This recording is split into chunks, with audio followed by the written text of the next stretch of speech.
Hi hello திரைக்குடல் viewer அனைவருக்கும். So இன்றைக்கி வந்து பார்த்தீங்கன்னா ஒரு இன்ட்ரெஸ்டிங்கான மூவி பற்றி தான் நம்ம விமர்சனம் பண்ண போகிறோம். என்ன மூவி அப்படின்னு பார்த்தீங்க அப்படின்னா வெற்றிமாறன் இயக்கத்தில் வெளிவந்திருக்கக்கூடிய விடுதலை பார்ட் 2. தத்துவம் இல்லாத தலைவர்கள் ரசிகரை மட்டும்தான் உருவாக்குவாங்க, அது முன்னேற்றத்துக்கு வழிவகுக்காது. இப்போ விடுதலை பார்ட் 1 எந்த அளவுக்கு தாக்கத்தை ஏற்படுத்துச்சு? எந்த அளவுக்கு தாக்கத்தை ஏற்படுத்துச்சுன்னா, நான்லாம் எப்படி சொல்கிறது, உள்ளே போன உடனே அடாப்ட் ஆகிட்டேன். ரைட்டு, அதாவது படத்துக்குள்ளே போயிட்டீங்க. படத்துக்குள்ளே ஏன்னா அந்த ட்ரெயின் சீக்வன்ஸு எனக்கு அந்த மாதிரி சீக்வன்ஸ்லாம் இருந்துச்சு அப்படின்னா, நான் அவங்க தேட்டரில் யார் படத்தில் யார் அழுகலைனாலும் நான் அழுதுருவேன். ஓகேவா? ஓகே. அதுவே ஒருத்தன் உயிரை காப்பாற்றிக்கிறது பாலத்தில் வந்து குதிப்பான் பார்த்தீங்கன்னா, ஆமாம், அதெல்லாம் பார்த்தோன்னா எனக்கெல்லாம் பக்குன்னு ஆயிடுச்சு. ஓகேவா? அதில் கேமரா வந்து மூவ்மெண்ட்டே இருக்கும், பார்த்துருக்கீங்களா? மூவ்மெண்ட்லேயே இருக்கும். ஓகேவா? எனக்கு ஃபஸ்ட்டு அது உள்ளே போனது தான். வெளியே எப்போ வந்தோம் அப்படின்னா கிளைமேக்ஸ் அப்போ தான் நமக்கு ஒரு பதட்டம் இருக்கும். ஆக்சுவலாக இவர் டிரைவர், சூரிய வந்து டிரைவராக இருப்பாப்புல, போலீஸ் டிரைவர். அவரை போலீஸாவே மதிக்க மாட்டாங்க, டிரைவராக தான் வச்சிருப்பாங்க. கிளைமேக்ஸ் எல்லாரும் துரத்திட்டு ஓடும்போது பார்த்தோம்னா, இவரை துப்பாக்கி எடு, நீ துப்பாக்கி எடு, சூடு அப்படின்னு சொல்லிட்டு நமக்கு இவர கையில் எப்படா துப்பாக்கி கிடைக்கும், நம்ம உட்காந்து பதட்டத்தோட உட்காந்துருப்போம்.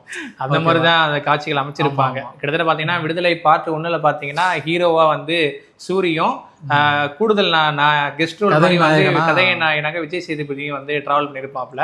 கிட்டத்தட்ட பார்த்தீங்கன்னா விடுதலை ஃபர்ஸ்ட் பார்ட்ல வந்து சூரி வந்து இந்த விஜய் சேதுபதி கேரக்டர் பெருமாள் ஆசிரியர், அவரை வாத்தியார அவரை பிடிச்சது கைது பண்ணிடுவாப்புல. அதோட படம் கண்டினியூவா வந்து முடிஞ்சிடும். பார்ட் 2க்கு வந்து லீடு கொடுத்துருப்பாங்க. பாதி ட்ரெய்லரும் அதில் வந்துருக்கும் அப்படின்றத மாதிரி. அதுக்கடுத்து இப்போ பார்ட் 2 இன்னைக்கு வந்து ரிலீஸ் ஆகிருக்கு. இதோட தொடர்ச்சி தான். ஒரு போலீஸ் அதிகாரி ஒரு முக்கியமான ஆளை வந்து கைது பண்ணிட்டாரு. அவர் ஏன் கைது பண்ணாருன்ற அளவுக்கு ஒரு வருத்தப்படுற மாதிரி தான் இந்த கதைகளை வந்து கொண்டு போயிருந்திருப்பாங்க. இல்ல அது வந்து ஏன் அப்படின்னா அப்படி சொல்ல அர்த்தம் மாதிரி போயிடும். இல்ல அப்படின்னா ஒரு நல்ல இவரையா நம்ம கைது பண்ணிட்டோம், ஏன் கையாலே அந்த அவரை பிடிச்சு கொடுத்துட்டோம் அப்படின்ற அளவுக்கு சூரிக்கு வந்து ஒரு சில உண்மை சம்பவங்கள் தெரிய வரப்படும். So Vijay Sethu point of வியூல இந்த கதை வந்து நகரும். சிம்பிளா புரியுற மாதிரி சொல்லணும்னு வச்சுக்கீங்களேன். இப்போ இவ்வளோ நாளாக ஒரு படம்லாம் வந்திருக்கும்ல வீரப்பனை பற்றி, அதெல்லாமே போலீஸ் சொன்ன கதை. எஸ், ஓகேவா? நக்கீரன் கோபால் ஒரு படம் ரிலீஸ் பண்ணாரா, அது வந்து வீரப்பனே சொன்ன கதை. அதுதான் கதை, அதான் ஒரிஜினல் கதை. அது கட்டு கதை, இது கதை, அவ்வளோதான். வேற இந்த படத்துலையும் கிட்டத்தட்ட நீங்கள் அதை மனசு வச்சுக்கிட்டீங்கன்னா உங்களுக்கு புரிஞ்சுக்கிறது ஈஸியாக இருக்கும். ஃபர்ஸ்ட் பார்ட் பாடலாம் பார்த்தீங்கன்னா ஒரு போலீஸ்காரனா அந்த கேம்புக்கு ஒருத்தன் எப்படி வர்றான்ற போலீஸ்காரனோட பார்வையிலே இருக்கும், அதாவது சூரியோட பார்வையிலே இருக்கும். ஓகேவா? இந்த செகண்ட் பார்ட் ஃபுல்லாக பார்த்தீங்கன்னா வாத்தியார் வந்து ஏன் உருவானா அப்படின்னு சொல்லிட்டு வாத்தியாரோட பாயிண்ட் ஆஃப் வியூ இருக்கும். அப்போ வந்து சூரிக்கே ஒரு மாதிரி கில்ட்டி ஃபீல் ஆயிரும், இவ்வளவு நல்லவனா போய் நம்ம பிடிச்சு கொடுத்துட்டோமே அப்படின்னு சொல்லிட்டு ஒரு கில்ட்டி. அது அவர் டிராவல் பண்ணும்போது தான் அதை பத்தி தெரிஞ்சுக்குவாப்ல. அது அவர் ஏன்னா அவர் தப்பிச்சு போயிட்டான், அடுத்த கட்ட நடவடிக்கை என்ன அரசாங்கத்தால வந்து அவரை கண்டிப்பா பிடிச்சே ஆகணும். அதுல வந்து பாத்தீங்கன்னா இந்த மாஸ்டர் மைண்டுன்னு சொல்லுவாங்க பார்த்துருக்கீங்களா, அது ஒரு நாள் நைட்டு அதுக்குள்ள என்னென்ன நடக்கணும் வைக்கணும் அப்படின்றத வந்து ஒரு பெரிய டீம் தலைமைச் செயலகத்தில் இருக்கக்கூடிய வந்து முக்கியமாக பார்த்தீங்கன்னா இவர் வந்து கௌதம் மேனன் ஆகட்டும், அதுக்கடுத்து ராஜீவ் மேனன் ஆகட்டும். ராஜீவ் மேனன் கேரக்டர்ல முக்கியமான ஒரு கேரக்டர். அவங்க எல்லாம் சேர்ந்து ஒரு ரூம்ல, அதாவது ஒரு ஏசி ரூம்ல போற ஒரு மீட்டிங் தான். அடுத்த சீன்ல வந்து ஒரு ரத்த கலவரமா அந்த சீனை வந்து கொண்டு போயிருக்கும். ஸோ மெயினா பார்த்தீங்கன்னா இந்த படத்தோட கதையை வந்து சமுதாயமும் சமூகத்தை சார்ந்த ஒரு கதையாக தான் இருக்கும். ஒரு சமூகத்துல ஒரு குறிப்பிட்ட நபரால ஒடுக்கப்பட போது அந்த நபர் வந்து எப்படி தன்னோட அதிகாரத்தை வெளிப்படுத்துறதுக்கு என்னென்ன செயல்களை செய்யறாங்க. படத்தோட பேரே அதான், விடுதலை. ஓகேவா? விடுதலைன்றது வந்து எல்லாத்துக்கும் தேவை. ஓகேவா? அது வந்து மனுஷனா இருக்கட்டும், விலங்குகளா இருக்கட்டும். ஓகேவா? அந்த விடுதலைக்காக ஒரு மக்கள் வந்து ஒரு இனத்தை சேர்ந்த மக்கள் வந்து ஒரு இனத்தை சேர்ந்த மக்களோட அடிமைப்படுத்தும் போது அவங்க வந்து தன்னோட விடுதலைக்காக என்னென்ன செய்யறாங்க அப்படின்றதான் கதை, வேற ஒன்றுமே கிடையாது. கிட்டத்தட்ட பார்த்தீங்கன்னா நம்மளுக்கு வந்து ஒரு பிரிட்டிஷ் ஆண்ட காலம்லாம் இருக்கு பார்த்தீங்களா, அவங்க பண்ற கொடுமையை காட்டிலையும் நம்ம ஊர் பண்ணையார்கள் அந்த லோக்கல்ல இருக்கக்கூடிய அந்த பெரிய பெரிய அதிகாரிகள் பண்ண கொடுமையெல்லாம் ரொம்ப கொடூரமா இருந்திருக்கும் போல. எனக்கு அதுக்கு வந்து பிரிட்டிஷோட ஆட்சியே இருந்துட்டு போட்டோம் அப்படின்ற அளவுக்கு அந்த கொடுமைகளை வந்து நடந்திருக்கு அப்படின்னு தான் அந்த கதையில வந்து காமிக்கப்பட்டிருக்காங்க. இல்ல அது வந்து எப்படின்னா கொடுமையா இருக்குன்றதை விட ரெண்டு பேத்துக்குமே ஒரே விஷயம் தான் ஒத்து போவாங்க, அதிகாரம். தனக்கு யார் அடிப்படையிலேயோ அவனை சித்திரவதை பண்றது, கொடுமைப்படுத்துறது. இதுல பிரிட்டிஷ்காரனும் கிடையாது, உள்ளூர்காரனும் கிடையாது. இல்ல அவன் கொடுமை பரவாயில்லன்ற அளவுக்கு இந்த கொடுமை இருக்குன்ற. ஆமா ஆமா ஆமா. ஒரு பெண்களை வந்து இழிவுபடுத்துறதாகட்டும், தன்னை அடிமைப்படுத்துறதாகட்டும். வந்து என்கிட்ட ஒரு 15,000 ஏக்கர் நிலம் இருக்கு, 25,000 ஏக்கர் நிலம் இருக்குன்னா இருக்கு, அது யாரை வந்து உழுவுனா யார் இது பண்ணா ஓகேவா? அதுக்காக நீ பண்ணையார் பத்தி கண்ணு கட்டுற தூரம் வரைக்கும் இருக்குன்னு சொல்லுவாங்க, பாத்திருக்கீங்களா? தெரியுது பாரு கண்ணு கட்டுற தூரம் இருக்குன்னு. அந்த கண்ணு கட்டுற தூரம் வந்து விவசாயம் பண்ணி வெள்ளாமை பண்ணி விதை வச்சது எல்லாமே வந்து அடிமத்தனத்துல உங்களுக்கு கீழே வேலை பார்த்த ஒரு கூலி ஆட்கள் தான். காலப்போக்கில் அதே வந்து அவங்களுக்கே கொடுத்து இந்தப்பா நீங்களே வச்சுங்க பட்டா போட்டு வீடு கட்டிங்கன்னு சொல்லி இவங்களும் பேர் வாங்கிட்டு போற காலமும் இப்போதைக்கு நடந்துட்டு தான் இருக்குது. இப்ப இல்ல, அது வந்து நிலசீர்திருத்த சட்டம் வந்த பிறகுதான் அது ஒரு கவர்மெண்ட் பிடிங்கி கொடுத்தது. ஆமா, ஓகேவா? இப்ப நீங்க சொன்னீங்க இல்லையா, சொன்னதுல இருந்து எனக்கு ஒரு ஞாபகம் என்னது, இது வந்து என்னன்னா ஜெயமோகன் அவர் வந்து ஒரு கதை ஒண்ணு எழுதியிருப்பாப்ல. ஓகேவா? அதோட பேரு வணங்கான். ஓகே, அது அடுத்த வாரம் வருது நினைக்கிறேன், ரிவ்யூ பண்ணுவோம். ஓகேவா? அதுதான் ஜெயமோகன் தான். அது நீங்க சொன்ன மாதிரிதான் அந்த பண்ணையாட்டு அடிமையா இருந்திருப்பான்ல, அங்க இருந்து ஒருத்தன் தப்பிச்சு வந்திருப்பான். இது வந்து எப்படின்னா இந்தியா சுதந்திரம் அடைங்கிறதுக்கு முன்னால பிரிட்டிஷ்காரன் காலகட்டத்துல. ஓகேவா? சுதந்திரம் வாங்கியிருப்பான், சுதந்திரம் தப்பிச்சு வந்திருப்பான். தப்பிச்சு வந்து அதுக்கப்புறம் அவன் எப்படி பெரிய ஆளானா, அவன் எப்படி படிச்சான், அவன் எப்படி கவர்மெண்ட் ஸ்டாஃபா மாறினா, கவர்மெண்ட் ஸ்டாஃபா மாறி அவன் அதுக்கப்புறம் அதே ஊர்ல போஸ்டிங் வருவான். ஆனா அடையாளம் தெரியாது அந்த பண்ணையாருக்கு. ஓகே, அடையாளம் தெரியாது, யாருவேன் மட்டுப்படலையே அப்படின்னு. ஆமா, அடையாளம் தெரியாது. ஆனா அந்த ஊர்ல இருக்கிறவங்க சொல்லிடுவாங்க இவன் தான் அவன் அப்படின்ட்டு. திருப்பி பண்ணையாருக்கு மேல ஏறிடும். கவர்மெண்ட் ஸ்டாஃப்னே பண்ணையாரெல்லாம் கொஞ்சம் அடக்கிதான் வாசிப்பாங்க. பழைய ஆளுன்னொடனே திருப்பி மேல ஏறி மிதிக்க ஆரம்பிச்சிருவாங்க. இவன் தான் கவர்மெண்ட் ஸ்டாஃப்ல மொத்த ஊர் கண்ட்ரோல் இவன் தான். மொத்தமா அளவு எடுத்துருவான். இவ்வளவு இடம் கவர்மெண்டோட இடத்த வந்து பண்ணையார் ஆக்கிரமிச்சிருக்கான்னு கவர்மெண்ட்டுக்கு பெட்டிஷன் போட்டு விட்டுருக்கான். ஓகேவா? இப்ப மொத்த படையும் இறங்கும். மொத்த படையும் இறங்குறத விட என்னன்னா கவர்மெண்ட் படம் இறங்குறதுக்கு முன்னால அந்த இவனை அந்த இடத்த கொண்டு வந்திருப்பான்ல, ஒரு வக்கீல் தான் கொண்டு வந்திருப்பான். ஓகே, படிக்க வச்சு பெரிய ஆளா கொண்டு வந்திருப்பான். படிக்க வச்சுலாம் கிடையாது, இவனே சொந்தமா படிச்சிருப்பான். அவனுக்கு வந்து என்னன்னா இந்த மாதிரி ஒரு அப்ரோச் பண்ணனும் தெரியாது, அது வழிகாட்டியா இருந்திருக்கான். இந்த மாதிரி ஒரு இடம் இருக்கு, நீங்க போனா இந்த பதவி வரும் அப்படின்னு சொல்லி ஒருத்தனை மாத்தி விட்டுருப்பாப்ல, வக்கீல் மாத்தி விட்டுருப்பாப்ல. அந்த வக்கீலுக்கு நியூஸ் போயிடும்.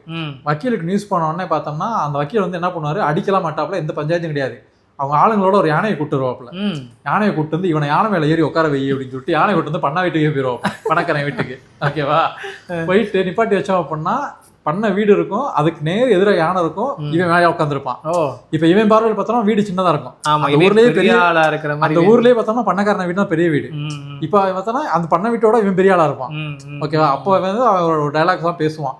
அதெல்லாம் படிக்கும்போது ஒரு பெரிய கூஸ்பம்ஸா இருக்கும். கிட்டத்தட்ட நீங்க சொல்ற மாதிரி கதைக்காலம் தான் இதுலயும் இருக்கும். இதுவும் வந்து ஒரு நாவல், அது ஒரு நாவல், இது ஒரு நாவல் தான். அதே ஆசிரியர் தான், அதே ஆசிரியர் ஜெயமோகன் துணைவன் சொல்லிட்டு ஒரு கதை இருக்குது. அதை வந்து ஒரு நாவலா வந்து கொடுக்கும்போது அது வந்து கமர்ஷியலாக மாற்றாமல் உண்மையான கதைகளை வந்து அப்படியே தத்துருவப்படுத்துறது வந்து வெற்றிமாறனுக்கு இணை யாருமே ஒன்றும் செய்ய முடியாது கிட்டத்தட்ட பார்த்தீங்கன்னா. ஓகேவா? அந்த அளவுக்கு ஒரு படத்துக்கு தான் செய்கிற தொழிலுக்கு வந்து ஒரு நேர்மையாக யார் இருக்காங்களோ அவங்க வந்து எப்பயுமே மக்களால் வந்து போராட்டப்படுவாங்க. அந்த நேர்மை வந்து அந்த படத்தில் இருக்குது, அதில் எந்த ஒரு மாற்றமே கிடையாது. அவர் நினச்சா ஏதாவது ஒரு சாதாரண ஒரு கமர்ஷியல் படத்தை கொடுத்துட்டு ஜாலியாக வெற்றி பண்ணிட்டு பெரிய டைரக்டரை காமிச்சிட்டு போயிடலாம். ஆனால் இந்த அளவுக்கு வந்து இதுதான் நடந்திருக்கு, இதுதான் இந்த காலத்தில் பாதிக்கப்பட்டிருக்காங்க, இது இப்பயும் நடந்துகிட்டு இருக்கு, அதுக்கும் ஒரு அறிகுறியாகவும் அதில் காமிச்சிருக்காங்க. இதில் வந்து பார்த்தீங்கன்னா மெயினாக சொல்லப்போது பார்த்தீங்கன்னா விஜய் சேதுபதி கேரக்டர் தான் இந்த படத்தில். விஜய் சேதுபதி தான். அப்புறம் வந்து மஞ்சு வாரியர், அவங்க வந்து ஒரு முக்கியமான கேரக்டர். இந்த ஹேர் கட்டிங் வந்து இப்படி வச்சிருந்தாங்க மஞ்சு வாரியர், ஏன் அப்படின்றதுக்கு வந்து உள்ள ஒரு சம்பவமே இருக்குது அதுக்கு. அதுக்கடுத்து வந்து அவங்க வந்து ஒரு பெரிய ஒரு மில் அதிபருடைய மகள் அந்த படத்தில். அவங்க வந்து எப்படி விஜய் சேதுபதி லவ் பண்ணுறாங்க, எப்படி காதல் பண்ணாங்க, அப்புறம் குழந்தைங்களாம் பிறந்துடுது, ஃபேமிலி ஆடியன்ஸ் மறுபடியும் நார்மல் ஹேருக்கு வந்துருவாங்க. அதுக்கெல்லாம் ஒரு சின்ன ஒரு ஒவ்வொரு சீனுக்குமே வந்து முக்கியமான சீனை தான் இந்த படத்தில் வந்து காமிச்சிருக்காங்க. 2 மணி நேரம் 52 நிமிஷம் வந்து ட்ராவல் பண்ணுறாங்க. ஸோ ஒவ்வொரு சீனுமே வந்து பார்த்தீங்கன்னா முக்கியமான ஒரு சீனாக தான் இருக்குது. முக்கியமாக பார்த்தீங்கன்னா ஆசிரியருக்கு ஆசிரியர், அதாவது விஜய் சேதுபதிக்கு ஆசிரியர் வந்து கிஷோர் தான் வந்து விஜய் சேதுபதி வந்து அரசியல் அப்படின்றதுக்குள்ளே கொண்டு வருவாப்புல. போக வந்து எப்படி விஜய் சேதுபதிக்கு வந்து என்ன மாதிரிலாம் வந்து அப்ரோச் பண்ணணும், வைக்கணும், ஒரு மென்டார் மாதிரி வந்து சப்போர்ட் பண்ணது வந்து பார்த்தீங்கன்னா இந்த படத்தில் வந்து கிஷோர் தான். கருணாஸ் பையன், அவருக்கு வந்து ஒரு ஏற்படக்கூடிய ஒரு பிரச்சனையிலேருந்து தான் வாத்தியாரா இருந்தவர் எப்படி போராளியா மாறினாரு அப்படின்றத சாதாரண மனுஷன்ல வந்து வாத்தியாரா மாறு. ஸோ இதெல்லாம் ஒரு பக்கம் இருந்தாலுமே அந்த படத்தெல்லாம் இயக்கிட்டாங்க, அவங்கவுங்க ஆக்டர்ஸ் வந்து அவங்களோட திறமையெல்லாம் காமிச்சிட்டாங்கனாலும் இந்த படம் நகர்றதுக்கு வந்து முக்கியமான காரணம் பார்த்தீங்கன்னா இந்த இசை. ஆமாங்க, யாரு? இளையராஜா. இசைஞானி இளையராஜா. உண்மையில அந்த தேரை வந்து கட்டினது வந்து வெற்றிமாறன் இருந்தாலும் தேரை கட்டி இழுத்துட்டு வர்றது யாருன்னு பார்த்தீங்க அப்படின்னா இளையராஜா தான்.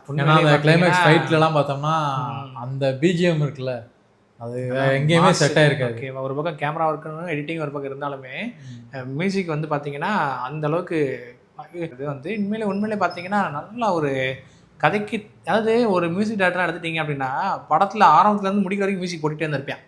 எதுக்கு போடணும், ஏன் போடணும், எந்த இடத்துல போடணும், எந்த இடத்துல போடக்கூடாதுன்ற காலகட்டங்கள்லாம் இப்போ இருக்கிற மியூசிக் டேரக்டருக்கு ஒரு சில பேருக்கு தெரிய மாட்டேங்குது. ஆனால் இளையராஜாக்கு வந்து கரெக்டாக தெரியும். ஒரு இடத்துல வந்து டயலாக் வந்து அழுத்தமாக சொல்லப்படுறோம், அந்த டயலாக்ல வந்து நிறைய பேருக்கு நிறைய விஷயங்கள் தெரிய வருதுன்னா அந்த இடத்துல மியூசிக்கை மியூட்டே பண்ணிடணும். ஓகேவா, இருக்கணும்.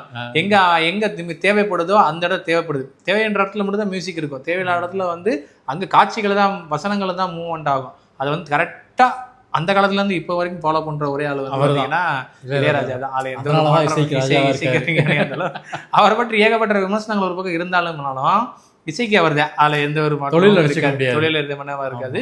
அந்த அளவுக்கு வந்து பார்த்தீங்கன்னா பாட்டு முதலே ரிலீஸ் பண்ணிட்டாங்க, இசை வெளியீடுலாம் ரிலீஸ் பண்ணாங்க. அதிலே ஓரளவுக்கு பாட்டெல்லாம் ஓரளவுக்கு கேட்குற மாதிரி ரசிக்கிற மாதிரி இருந்துச்சு. ஒரு பக்கம் இசை இருந்தாலும் பார்த்தீங்கன்னா இன்னொன்று வந்து பார்த்தீங்கன்னா அந்த ஸ்டென்ட் சீக்வன்ஸு உண்மையிலேயே வந்து ஸ்டென்ட்டுக்குள்ளே ஒரு கோரியோகிராஃபி இருக்கும். அந்த கோரியோகிராஃபியில் வந்து ஒரு ஸ்டென்ட் பண்ணியிருக்காங்க. இந்த முக்கியமாக அந்த மலை சீன் இருக்கும், மழை பெஞ்சிக்கிட்டு இருக்கும், அதில் ஒரு ஸ்டென்ட் இருக்கட்டும், எல்லாமே தத்ரூபமாக இருக்கட்டும். கிளைமேக்ஸ் சீன் அந்த ஒரு காட்டுக்குள்ளே இது பண்ணுற சீன்ஸ் எல்லாம் இருக்கட்டும் பார்த்தீங்கன்னா அவ்வளோ வந்து தத்ரூபமாக அந்த ஸ்டென்ட் காட்சிகளும் வந்து அங்கே இருப்பாங்க. எல்லா டெக்னீஷியனும் இந்த படத்தில் வந்து கரெக்டான அந்த கிராஃப்ட், அந்த படம் அதுக்குன்னு ஒரு கிராஃப்ட் இருக்கு, அதுக்குள்ளேயே கொடுத்த வேலைக்கு 100% ஒர்க் பண்ணிருக்காங்க. அவங்களோட ஒர்க்கை போட்டிருக்காங்க. அந்த அளவுக்கு தான் ரொம்ப முக்கியமானது. படத்துல வந்து ஒரு டயலாக் இருக்கும், விஜய் சேதுபதியே சொல்லியிருப்பாங்க, வன்முறை அப்படின்றது ஒரு மொழி, அந்த மொழியிலேயே எங்களுக்கு பேச தெரியும்ன்றதுக்காக தான் இப்ப நாங்க இதை பண்றோம். ஏன்னா அந்த அவரோட கேரக்டர் அப்படிதான் இருக்கும். எவ்வளவு தூரத்துக்கு பொறுமையை காக்க முடியுமோ அவ்வளவு தூரத்துக்கு பொறுமையா தான் விஷயத்தை கையாளுவாரு. பொறுமை இழக்கும் போது என்ன வன்முறை நடக்குதுன்றதுதான் கதையாவே இருந்திருக்கும். அவர் கேரக்டர் டிசைனே அப்படிதான் இருக்கும்.